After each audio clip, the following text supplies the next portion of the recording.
rejecting the strength of love was the sin.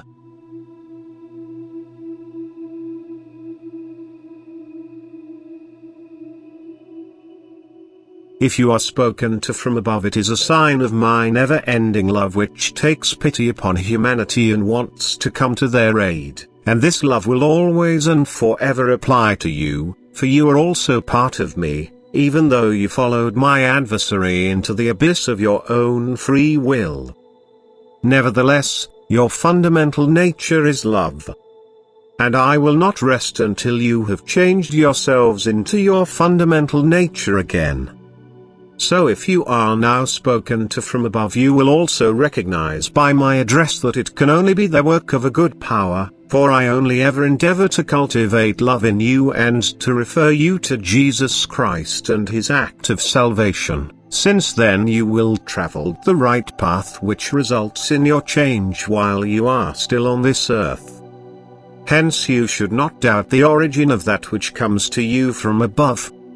Its content cannot be anything but good, and thus it must be free from error. For you are taught by the eternal truth itself and can be completely confident that it will not offer you misguided teachings.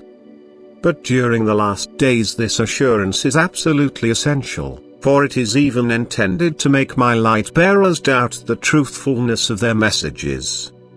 Yet let it be sufficient for you to know that I myself protect my bearers of light from all errors. For who else can give you the guarantee for pure truth if not I myself, who knows their will and their desire for truth? Time and again I say to you that the adversary's working is especially aimed at those of you who want to spread the light. That he intends to prevent this and therefore avails himself of all means in order to cast doubts into people's hearts regarding the truthfulness of these proclamations.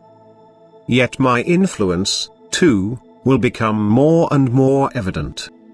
I will ever more obviously highlight the error he has pushed you into, for his aim is to prevent you from knowing the truth. Although he will not succeed with those who genuinely desire the truth. And thus everyone must seriously scrutinize himself as to whether he desires the pure truth. In that case he cannot be misled anymore, he will recognize it and liberate himself from error.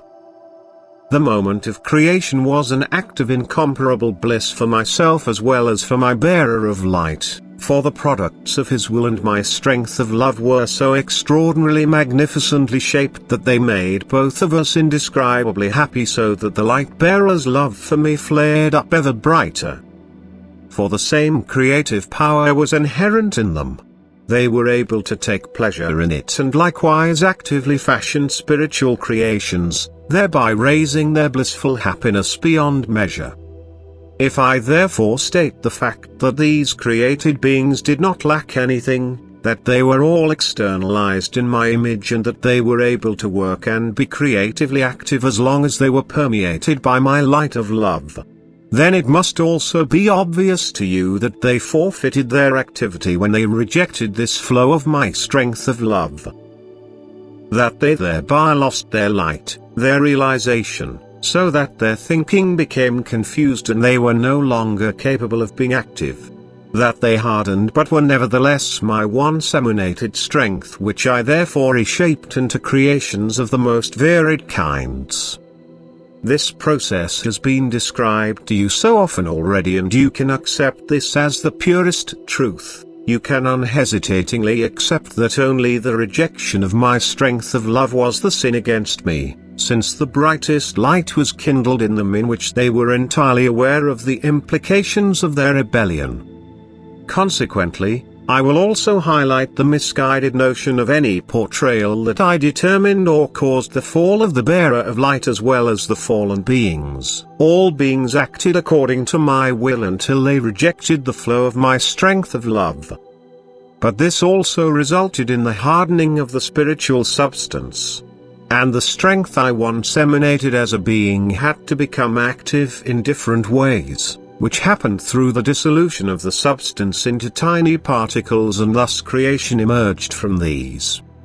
Only from then on did the being have to fight against all kinds of obstacles, since it had to overcome them in order to develop higher again.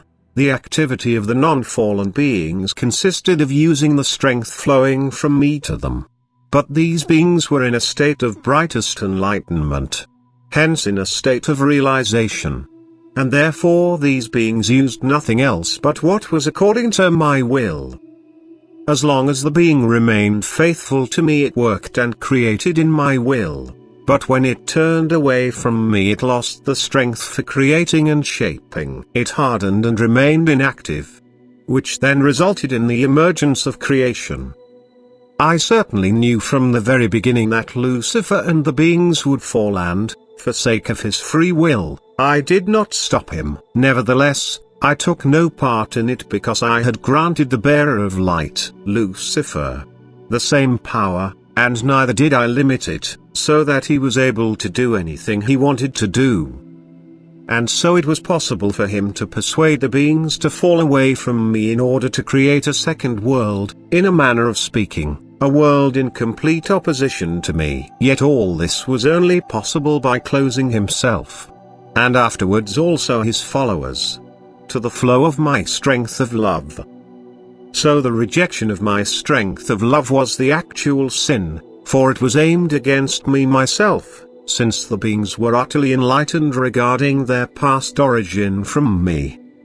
The fact that the being's thinking ability expressed itself in a completely opposite will to mine, that it gave rise to something utterly adverse to God, did not originate from me. However, the rejection of my strength of love resulted in this wrong direction of will because it signified spiritual darkness, spiritual blindness.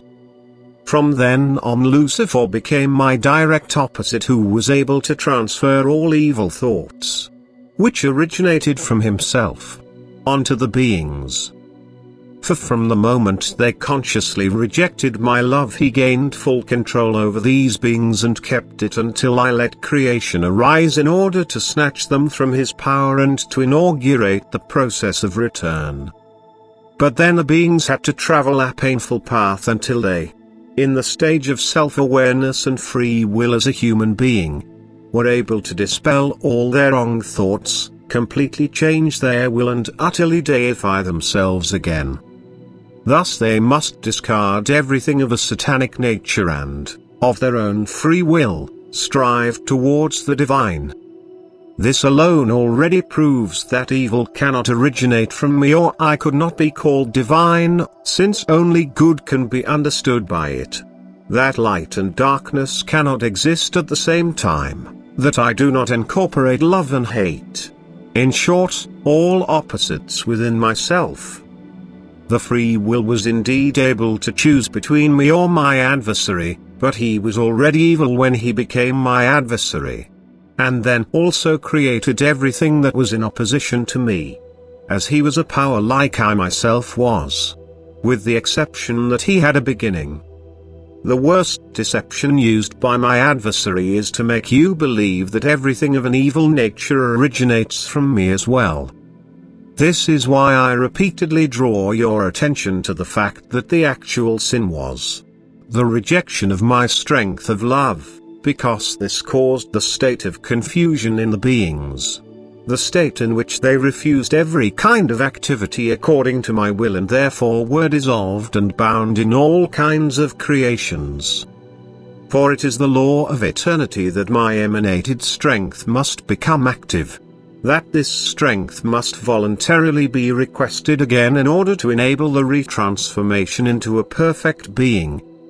That these implanted thoughts in the being originate from Lucifer and thus must be fought against during the time of embodiment as a human being has, through my love, become the process which is intended to turn the creatures into God's true children.